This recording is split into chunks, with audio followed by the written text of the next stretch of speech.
오늘 시편 25편의 말씀을 통해서 내가 주께 의지하였사오니 라는 제목으로 말씀 나눠보도록 하겠습니다. 이 시편 25편은 간구의 기도의 형태를 띠고 있습니다. 그래서 본문 가운데 무엇 하소서 혹은 하여 주소서라는 요청이 많이 등장하고 있음을 확인해 볼 수 있습니다. 그러나 이 시는 탄식의 기도, 간구의 기도라고 보기보다는 확신에 찬 기도로 보면 좋을 것 같습니다. 구원하여 주세요가 아닌 구원하여 주실 것을 확신합니다. 네. 본문 단락을 나누어 보면 1절부터 7절까지는 신뢰에서 오는 간구의 기도이고 8절에서 15절까지는 하나님의 선하심에 대한 확신에 찬 시편 기자의 고백입니다. 그리고 이것을 근거로 한 마지막 간구의 기도가 16절에서 22절까지 이어집니다. 오늘 각 단락의 의미들을 살펴보므로 우리 삶 가운데 고민하고 적용할 말씀들로 나눠보도록 하겠습니다. 첫 번째 단락 1절부터 7절입니다. 요약하면 이렇습니다. 1절부터 7절의 이 말씀을 요약하면 여호와여 주께 의지하니 부끄럽지 않게 하시며 하나님께서 가르쳐 주시는 선한 길을 걸어가기를 소망합니다. 끝으로 죄와 허물이 아닌 주의 선하심을 기억해 달라는 호소를 하고 있습니다. 이 첫 단락과 마지막 간구의 기도가 사실은 교차대꾸법으로 이어져 있어서 같이 보시면 좋겠습니다. 이게 무슨 말이냐면 세 부분으로 앞서서 나눠서 말씀을 드렸잖아요. 이 단락들이 이렇게 돼 있는 거예요. A, B, A 다시. 네. 그래서 우리가 국문의 시를 해석할 때 그 시가 갖는 특징들, 은유, 대꾸, 반복 등을 고려하고 단어들을 고려해서 해석합니다. 맞죠? 동일합니다. 네. 이 히브리어 시도 이런 문법적인 부분들과 또 단어가 갖는 의미들을 종합하여 볼 때, 그것들을 분석하여 볼 때 우리가 옳은 해석을 해볼 수 있을 것입니다. 본문으로 다시 돌아가서 앞서 설명드린 대로 교차대꾸법으로 되어 있다고 했죠. 그래서 1절부터 7절의 서두의 간구의 기도가 16절부터 22절까지 이어지는 마지막 기도와 동일한 내용을 담고 있다라는 것을 염두해 주시면 좋을 것 같습니다. 자, 그리고 이것을 살펴본 후에, 이 기도의 내용을 살펴본 후에 이제 우리가 함께 살펴볼 내용은 8절에서 15절인데 하나님을 향한 확신과 고백입니다. 그래서 앞서 기도 내용 A 다시 부분을 같이 살펴보고 이 8절에서 15절의 B 부분을 살펴보겠습니다. 1절에서 3절입니다. 여호와여 주께 의지하니 부끄럽지 않게 하소서. 이 1절에서 3절의 시편 기자의 고백은 이렇게 볼 수 있습니다. 여호와여 주께 의지하니 부끄럽지 않게 하소서. 자, 그러면 어떻게 하나님을 의지하는 것인가? 하나님을 의지하는 것이 무엇인가에 대해서 본문의 표현들을 살펴보겠습니다. 1절에 나의 영혼이 주를 우러러 보나이다. 나의 마음 혹은 내 전부가 하나님을 바랍니다 라는 뜻이에요.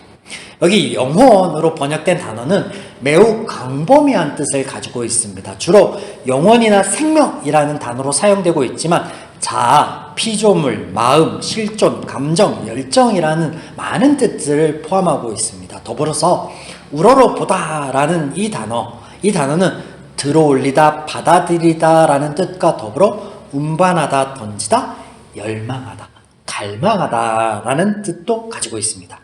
이 모든 것을 종합하여 볼 때 나의 영혼이 주를 바라봅니다 라는 이 고백은 나의 마음과 뜻을 다해 내 전부를 다해 하나님을 바랍니다. 하나님을 열망합니다. 하나님을 갈망합니다. 하나님을 의지합니다 라는 의미인 거예요. 이렇게 보니 시적 표현이 조금 더 구체적으로 다가오죠. 우리가 볼 수도 느끼지도 못하는 영혼이 하나님을 보는지 다른 걸 보는지 어떻게 알겠습니까? 우리가 쉽게 고백하고 찬양하고 있습니다. 나의 영혼이 주를 바라봅니다 라고. 근데 그게 어떤 의미인지 잘 몰라. 근데 오늘 이렇게 풀어놓고 보니까 이것이 이런 의미구나 라고 깨달아지죠. 자, 하나님의 의지함에 대한 다음 표현은 2절에 의지하였사오니 라는 단어인데 그냥 이 단어, 번역한 단어만 보면은 뭔지 잘 모르겠습니다. 이 단어가 의미하는 것은 믿다, 확신하다, 기대하다 라는 의미예요. 그래서 오직 하나님을 전인격적으로 바라보고 기대하오니 부끄럽지 않게 하소서라는 말이죠. 부끄럽지 않게 하다라는 같은 표현으로 본문에는 수치를 당하지 않다라는 표현으로 등장합니다. 이 전반부 기도와 후반부 기도에. 네, 우리말 성경에서는 다른 표현을 하고 있지만 단어가 같아요. 원어의 단어가 같습니다. 네, 뜻은 부끄러워하다, 당황하다, 실망하다. 지금 시편 기자는 하나님을 온전히 바라보고 하나님을 의지할 때 실망하거나 부끄러움 당할 일이 없을 것이다 라는 확신을 가진 기도를 하고 있는 거예요. 반면 하나님 아닌 다른 것을 의지하는 이는 그렇지 못할 것을 대조적으로 고백합니다. 네, 본문에 보시면 이런 표현이 등장하죠. 주를 바라는 자들은 수치를 당하지 아니하려니와 3절 까닭 없이 속이는 자 수치를 당하리라. 그래서 하나님 아닌 다른 것을 의지하는 이는 그렇지 못할 것을 대조적으로 고백하는데 제 소망에 대한 무가치성과 불확실성에 대한 고발입니다. 이제 1절에서 3절의 고백과 짝을 이루는 19절에서 22절을 살펴보겠습니다.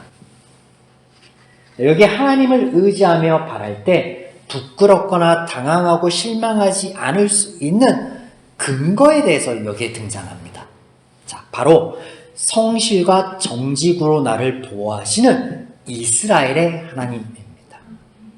19절에서 22절을 제가 요약해서 중요한 단어들을 넣어서 이렇게 말씀드리는 거예요. 성실과 정직으로 나를 보호하시는 이스라엘 하나님, 그 하나님이 근거가 되고 이유가 되어서 부끄러움을 당하지 않고 낭망하지 않고 실망치 않을 것이다 라는 고백이에요. 자, 여기 정직은 올바름과 공평이라는 뜻이고 성실은 흠없는 완전함을 의미합니다. 이 두 단어가 가리키는 것이 모두 하나님의 성품이요 하나님의 역사하심을 가리킨다라는 것을 우리가 주의해 볼 필요가 있겠죠. 22절 말씀 보겠습니다. 하나님이여 이스라엘을 그 모든 환난에서 속량하소서. 자, 1절부터 21절까지는 개인의 간구의 기도의 형태를 띠고 있습니다. 하나님, 나를 긍휼히 여기시고 나를 구원하시고 나를 돌아보소서. 나의 죄와 허물을 보지 마시고 하나님의 긍휼하심으로 하나님의 이름으로 인하여 나를 구원하소서. 나의 기도가 등장하다가 갑자기 돌연 22절에서 이스라엘을 모든 환난 속에서 속량하소서라고 공동체를 향한 간구로 바뀐 듯 보입니다. 내가 아닌 이스라엘이 등장하죠. 이 한 구절로 인하여 개인의 기도가 확장되어서 넓혀져서 민족을 향한 전체의 기도로 해석될 수도 있으나 동일하게 볼 수도 있습니다. 그 동일하게 볼 수 있는 근거에 대해서 말씀하여 드릴 테니 잘 들어보시기 바랍니다. L2B 강의를 하며 성경에 등장하는 인물이나 역사적인 배경들이 중요한 것이 아니다라고 했습니다. 아브라함 이야기에서 아브라함이 무언가를 했는가가 중요한 게 아니라 아브라함에게 무언가를 해주시는 하나님, 말씀하여 주신 하나님, 그 하나님이 중요하다 했습니다. 그래서 역사하시는 하나님이 중요하다라는 말씀을 지속적으로 드렸는데 그렇습니다. 이스라엘은 실존하는 민족을 가리키기도 하지만 그보다 먼저 야곱에게 이스라엘이라는 이름을 주신 누구? 하나님을 본다면 그 의미가 달리 보입니다. 이스라엘, 즉 뜻이 뭐예요? 죄인에게 저어주시고 그 형편을 불쌍히 여기시겠다라는 하나님의 작정하심이죠. 복음서에 자주 등장하는 표현으로는 긍휼히 여기심입니다. 아무튼 죄인이 그 삶의 죄로 인하여 파생하는 모든 문제에서부터 자유롭지 못하니 하나님을 찾지 못하고 구하지 못하고 하나님의 말씀하여 주시도 깨닫지 못하는 그 상황이니 하나님께서 하나님이시니 그런 죄인들의 형편을 맞추어 역사하여 주시고 그것에 대해서 너희가 보게 될 것이다 라는 선포가 뭐예요? 이게 이스라엘입니다. 이스라엘. 하나님이 저어주시겠다. 하나님이 너희 편에 서겠다 라는 선포입니다. 눈높이 교육을 하시겠다라는 말씀입니다. 이것을 우리가 익히 아는 한 단어로 표현하면 본문에 등장하는 단어 언약입니다. 이 언약에 대하여는 간구의 기도를 다 살펴본 후에 두 번째 대목인 8절에서 15절까지 하나님의 선하심에 대한 고백을 살펴볼 때 더 구체적으로 나눠보도록 하겠습니다. 자, 간구의 기도로 돌아가서 이스라엘이라는 언약 안에 역사하셨던 하나님, 그 성실하심과 정직하심에 우리의 소망을 두고 바라본다면 부끄러움을 당황하거나 실망할 일이 없다라는 말씀이죠. 자, 4절에서 7절. 나를 기억하시고 주의 길을 가르치소서. 네, 이 4절에서 7절의 내용은 이거예요. 나를 기억하시고 주의 길을 가르치소서. 7절을 보시면 죄와 허물이 아닌 나를 기억해 달라라고 구하고 있습니다. 4절에서 5절에는 이렇게 죄와 허물이 아닌 나를 기억해 달라라고 구할 수 있는, 그리고 그런 하나님을 기다릴 수 있는 하나님의 실질적인 구원의 은혜가 무엇인지가 등장하는데 그것이 길이라는 단어로 등장합니다. 길. 4절. 여호와여 주의 도를 내게 보이시고 주의 길을 내게 가르치소서. 자, 이 4절에는 두 개의 서로 다른 길이 등장합니다. 우리말에서는 하나는 도로 표현하고 있고 하나는 길로 표현하고 있죠. 이 단어가 서로 다릅니다. 의미하는 게 달라요. 먼저 앞쪽에 여호와의 도라고 기록하고 있는 이 길은 행동 양식, 즉 태도에 관한 단어예요. 그리고 뒤쪽의 길은 도로를 의미합니다. 대상. 여행자들이 다니는 길, 상인들이 다니는 길을 의미하는데 더불어서 그렇기 때문에 여행을 의미하거나 여정을 의미하기도 합니다. 이 차이를 잘 이해하셔야 되는데, 우리가 첫 시간에 나누었던 시편 1장 1절을 보시면, 시편 1편 1절을 보시면 죄인들의 길에 서지 아니하며 할 때 여기 길이 등장하거든요. 이 길은 전작, 즉 행동 양식을 의미하는 길입니다. 그래서 이것은 죄인들의 방식, 죄인들의 태도, 죄인들의 가치관 등을 의미하는 것으로 엇나간 삶의 방향성에 대해서 말씀을 나눴습니다. 자, 그렇다면 4절의 말씀은 어떤 의미일까요? 이 길에 대한 두 단어에 대한 이해를 가지고 어떻게 해석해 볼 수 있을까요? 어떻게 이해해 볼 수 있을까요? 하나님의 도는 말씀으로, 하나님의 말씀 안에서 선하고 바른 인생, 이 여정을 살아갈 수 있게 해달라라는 간구예요. 때문에 같은 의미에서 이어지는 5절에서는 주의 진리로 나를 이끌고 가르치소서라고 간구하고 있는 것을 보게 됩니다. 여기 4절과 7절의 짝을 이루는 16절과 18절의 말씀을 이어서 봅니다. 앞선 간구에서는 하나님께 도와 진리를 구하는 기도라면 후자는 죄에서 구원하길 바라는 기도입니다. 다시 한번 4절과 7절에서는 하나님의 도와 진리, 즉 말씀을 가르쳐 주시기를 구하는 기도라면 후자는 죄에서 구원하여 달라라는 기도인데, 우리는 여기서 구원에 이르는 하나님의 말씀과 비교되는 죄에서 파생한 인생의 몇몇 문제들을 엿볼 수 있습니다. 16절. 어떤 문제가 있습니까? 외롭고 괴로우니. 자, 이렇게 보면 이게 무슨 말인지 잘 모르겠습니다. 그냥 고통, 그냥 그걸로 끝인 것 같은데, 이 단어가 의미하는 것은요, 심리적인 고독을 의미합니다. 두 단어가 이어져서 의미하는 게 심리적인 고독을 의미하는 거예요. 억압된 마음의 상태에서 오는 외로움입니다. 여기 외롭다라는 말은 외아들, 독자를 의미하는 단어이거든요. 그래서 죄가 우리의 마음을 우울하게 한다라는 거예요. 세상 가운데 나 홀로 서 있는 것 같고, 나를 사랑하며 나를 위하는 이가 하나도 없는 것과 같은 고독으로 우리를 몰아넣는다라는 거예요. 삶의 고통 가운데 하나님의 임재하심을 보지 못하고 느끼지 못하였던 욥을 떠올려 보면 이해가 되죠. 욥은 자신의 주변에 가족이며 친구며 타인이며 모두가 자신을 대적하는 것 같고, 심지어 하나님조차 자신을 외면하는 것 같은 철저한 고독 속에 빠져 있습니다. 이게 뭐예요? 제가 주는 마음이었다라는 거예요. 우리를 속이는 마음이었다라는 거예요.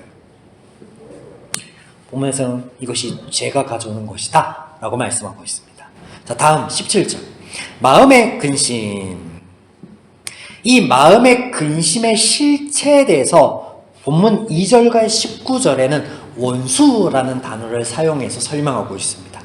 근심에 해당되는 이 단어가 고통과 괴로움이라는 뜻과 함께 대적과 원수라는 의미를 갖거든요. 17절에 마음의 근심에서 이 근심이 고통과 괴로움을 의미하기도 하지만 대적과 원수를 지칭하는 단어입니다. 그런데 2절과 19절에서 이 원수라는 단어는 또 미워하는 자를 의미합니다. 그러면 어떻게 우리가 해석해 볼 수 있습니까? 우리 삶 가운데 죄로 인하여 명확히 이유는 알 수 없으나 나를 미워하는 자들을 필연적으로 만나게 된다라는 거예요. 저 사람이 아무런 이유 없이 나를 미워하고 나를 괴롭혀. 그런 사람들을 만날 수 있다라는 거예요. 이로 인하여 삶의 괴로움이 더해질 수 있다라는 것입니다. 더불어 17절의 고난은 좁음과 곤병을 의미하는 단어입니다. 그래서 앞서 풀어서 말씀드린 것처럼 나를 미워하는 자들로 인하여 삶의 여유로움이 없고 심리적 압박을 받음이 죄에서 비롯된 것이다 라고 말씀하고 있습니다. 마지막 18절. 곤고와 환난. 여기 곤고와 환난은 나의 수고에도 불구한 가난, 비천함입니다. 내가 수고함에도 불구하고 가난해. 내가 수고함에도 불구하고 비참함에서 벗어날 수 없는 지경이에요. 이것을 의미합니다.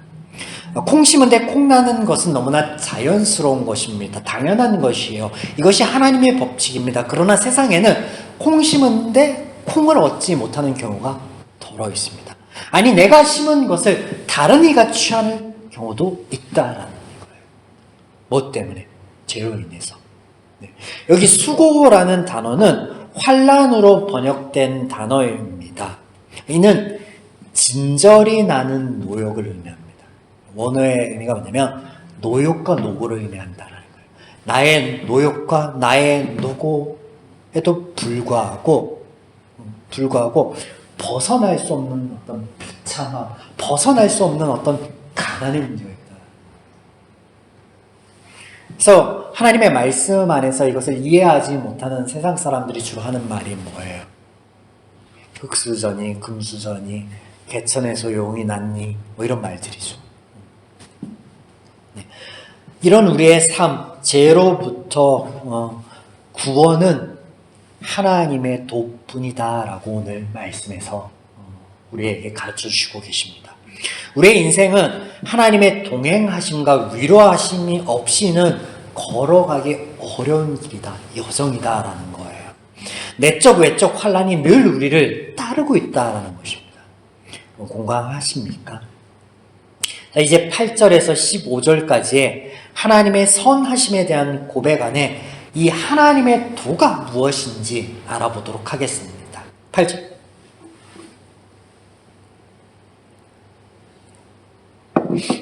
여호와는 선하시고 정직하시니 그러므로 그의 도로 죄인들을 교훈하시리로다. 좋으신 하나님, 공평하시며 고두신 하나님, 그 하나님께로부터 물과 같은 것이 흘러 쏟아질 것이니 죄의 길 위에 있으리로다. 9절. 온유한 자를 정의로 지도하시며 온유한 자에게 그의 도를 가르치시리로다. 억압된 자, 비천한 자, 즉 죄 가운데 있는 이를 공의와 도를 통하여 가르치시니, 여기 도는 앞서 설명드린 행동, 양식, 태도를 의미합니다. 자, 8절과 9절에서 우리말 성경과 더불어서 원어의 느낌을 제가 말씀드렸는데 헷갈리시죠? 우리말 번역을 싹 빼버리고 원어의 느낌을 살려서 다시 한번 이 8절과 9절이 의미하는 바를 말씀드려 보겠습니다. 좋으시고 공평하신 하나님으로부터 물과 같이 흐르는 것이 제 길 위에 있으리니 제 가운데 억압되고 비천한 자에게 하나님의 공의와 도를 가르치실 것입니다. 하나님의 역사하심에 대한 선포. 언약입니다. 이제 이어지는 9절에서 하나님께서 가르치시는 도의 실체에 대해서 말씀하십니다. 10절. 여호와의 모든 길은 그의 언약과 증거를 지키는 자에게 인자와 진리로다. 여호와의 도의 실체, 이게 뭐라는 거예요? 언약. 앞서 하나님의 도는 하나님의 말씀이다 라고 말씀을 드렸는데 기억하시죠? 본문에서는 구체적으로 언약이다, 하나님의 말씀 중에 언약이다 라고 말씀하고 있습니다. 언약이라는 말을 우리가 자주 사용하고 듣고 있는데 쉽게 말씀드리면 계약 혹은 협정으로 이해할 수도 있겠습니다. 우리가 언약을 통해 알 수 있는 것은 하나님과 그 백성 사이에 맺어진 인격적인 관계, 이 언약이라는 하나님의 말씀을 통해서 알 수 있는 것은 하나님과 내가 맺은 인격적 관계. 창세기를 통해서 우리에게 알려주신 것 또한 이 인격적인 관계였죠. 창조주와 피조물이 아닌 태초부터 하나님께서는 하나님과 우리 사이를 교제와 사랑의 대상으로서 그 동질성을 가지고 말씀을 하셨습니다. 우리가 언약을 통해서 기억할 것은 하나님과 나의 간극이 아니라 하나님과 나의 동질성, 하나님이 나를 자녀 삼으시며 사랑의 대상 삼으시며 인격적인 관계로 늘 유지하시고 이끌어 가시기를 원하신다라는 것을 기억하게 한다라는 거예요. 언약의 말씀이. 또한 이 언약은 이스라엘이라는 이름으로 시작되는 모든 관계 안에서 하나님의 일방적인 계약임을 인지하셔야 합니다. 무슨 말이냐?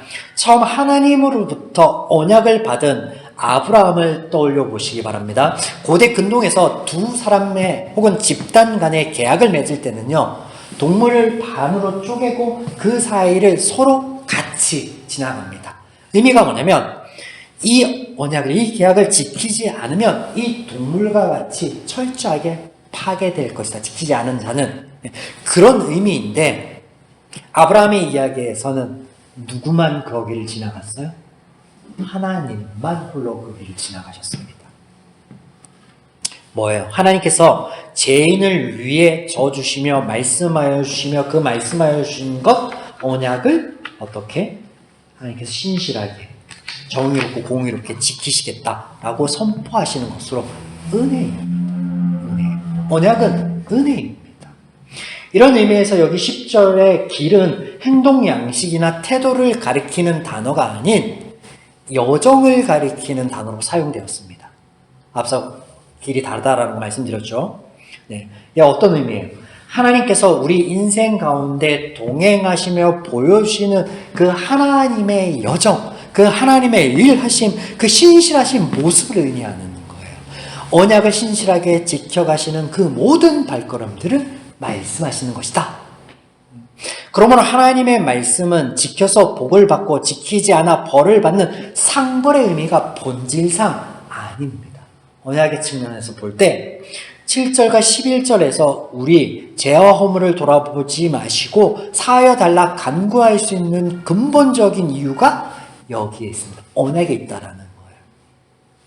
죄에 사로잡힌 죄인이 죄를 짓는 것 너무나 당연합니다. 또한 죄를 지었기 때문에 그 죄를 선택하고 지은 나의 선택과 나의 행동으로 인하여 오는 결과들을 맞이하는 것이 너무나 당연합니다. 이게 하나님의 벌이 아니다라는 거예요. 또한 하나님께서 이것을 아신다. 우리의 형편도 아시고 죄에 대해서도 아시고 죄의 속성이며 죄의 본질에 대해서 하나님 너무나 잘 아신다라는 거예요. 그래서 이런 죄로 인하여 우리의 삶이 얼룩져 있는 것, 고통 가운데 있는 것을 긍휼히 여기시겠다라는 거예요. 언약의 핵심입니다. 이를 돌보시며 근본적으로 치유하시기 위하여 인간의 몸으로 이 땅에 오신 십자가를 생각하여 보시기 바랍니다. 언약의 성취입니다. 우리가 죄 가운데 오는 아픔들, 심리적인 고독, 나를 미워하는 자들 때문에 오는 고통, 그리고 나의 노력과 수고에도 결실치 못하는 아픔, 이것으로부터 벗어나는 길, 자유와 평안을 찾을 수 있는 유일한 길이 하나님, 그리고 그 하나님의 언약 안에 있다라고 우리에게 가르쳐 주십니다. 하나님을 바라보는 것, 말씀 가운데 하나님의 약속을 붙드는 것입니다. 이때 우리가 붙들 약속의 말씀이어야 합니다. 우리가 붙들 것이 약속의 말씀이어야 된다는 거예요. 우리가 바라고 원하는 하나님의 상이 아니라 내가 바라고 내가 원하는 하나님의 역사하심이 아니라 말씀 가운데, 언약 가운데 하나님이 약속하여 주시는 그 하나님의 상을 바라봐야 된다라는 것이죠. 사랑하는 여러분, 다만 우리가 이렇게 하나님을 전적으로 의지하고 바라며 기도할 때 하나님의 응답을 기다림에 한 가지 염두해야 될 것이 있기에 이것을 끝으로 나누며 말씀을 마무리 짓고자 합니다. 먼저 우리가 우리의 삶을 돌아볼 때 찬양보다 간구가 많을 수밖에 없다는 것. 왜냐하면 죄 때문에. 우리가 말씀을 나눴듯 우리는 여전히 죄 가운데 거하여 있고 내 안에 죄가 남아있고 또 죄의 원리가 가득한 그 세상 속에 우리가 살아가기 때문에 우리는 찬양보다 하나님 앞에 간구할 수밖에 없고 찬양보다 우리의 고통을 하나님께 아뢰을 수밖에 없는 상황 가운데 있다는 거예요. 그래서 하나님께 나아가는데 하나님의 응답을 기다림 가운데 염두에 두어야 될 게 있는데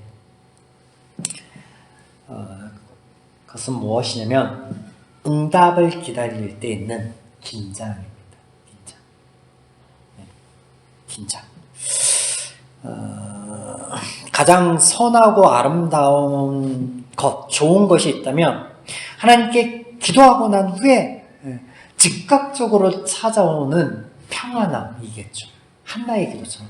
한나가 자녀 없음에 남편의 모든 사랑을 다른 남편의 아내보다 많이 받았음에도 불구하고 자녀 없음에 그 고통 가운데 하나님께 기도할 때 하나님께서 그 기도를 들어주시고 바로 즉각적으로 응답을 주셔서 마음의 평안을 찾았거든. 우리 또한 하나님의 응답을 기다림 전에 하나님의 평안이 우리의 가운데 찾아와서 우리의 마음과 생각이 예수 안에서 지켜지면 참 좋을 텐데, 베스트일 텐데 그렇지 못할 때가 많이 있다라는 거죠. 긴장감 가운데 기다릴 때가 있다라는 거죠. 그때 무엇을 우리가 놓치지 말아야 하겠습니까? 조급함과 내 마음의 그 떨림과 기다림이 응답에 대한 불확실성 때문이 아니라 우리를 위한 최선으로 응답하시기 위하여 가장 좋고 선한 것으로 응답하시기 위해서 삶 가운데 하나님의 그 응답하심이 구현되기까지의 기다림이기를, 저와 여러분의 그 긴장이 이와 같기를 주님의 이름으로 축원드립니다.